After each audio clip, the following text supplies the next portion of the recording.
Tenses जो है आज हमने स्टार्ट करने हैं। इसका जो सबसे पहला टॉपिक है वो है वर्ब, जिसे उर्दू में फ़ेल कहते हैं। अगर हम इसकी डेफिनेशन देखें तो फ़ेल वो लफ्ज़ होता है जिससे किसी काम का करना या होना ज़ाहिर हो, उसको उर्दू में फ़ेल और अंग्रेज़ी में वर्ब कहते हैं।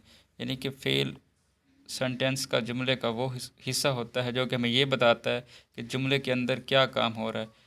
दरअसल लफ्ज़ वर्ब लातीनी ज़बान के लफ्ज़ वर्बम से निकला है, जिसका मतलब किसी चीज़ को ज़ाहिर करना है। लफ्ज़ वर्ब को ऐसा नाम इसलिए दिया गया है क्योंकि ये जुमले का सबसे अहम लफ्ज़ होता है। एक वर्ब हमें बताता है कि जुमले में क्या काम हो रहा है और कब हो रहा है।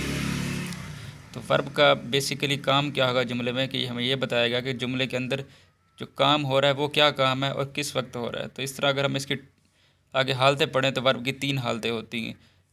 3 फॉर्म्स ऑफ वर्ब को ज़ुबानी याद कर लेना बहुत ज़रूरी है, क्योंकि फिर हमें देखना पड़ेगा कि कौन सा सेंटेंस है, कौन सा टेंस है और कौन सी फॉर्म इस्तेमाल कर रही है, क्योंकि हर टेंस के अंदर जो फॉर्म होती है वर्ब की वो डिफरेंट यूज़ की जाती है। क्योंकि इनको जाने बगैर टेंस को सीखना नामुमकिन है। अगर हमें फॉर्म्स और वर्ब नहीं आएंगी तो टेंस को सीखना भी क्या होगा, नामुमकिन होगा।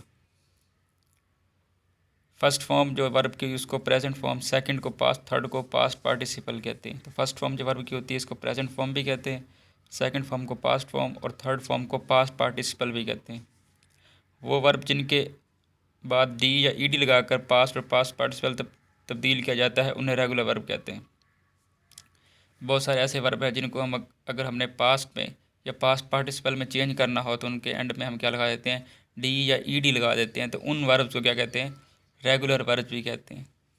जबकि वो वर्ब जिनमें इनके अलावा कोई तब्दीली करने से पास्ट और पास्ट पार्टिसिपल बनते हैं उन्हें क्या कहते हैं, इरेगुलर वर्ब कहते हैं। फॉर एग्जांपल देखें हम कि अगर जैसे अबाइड है तो इसके अंदर हमने क्या किया, ईडी लगा के पास्ट और पास्ट पार्टिसिपल बना दिया। तो अबाइड से क्या बन गया, अबाइडिड।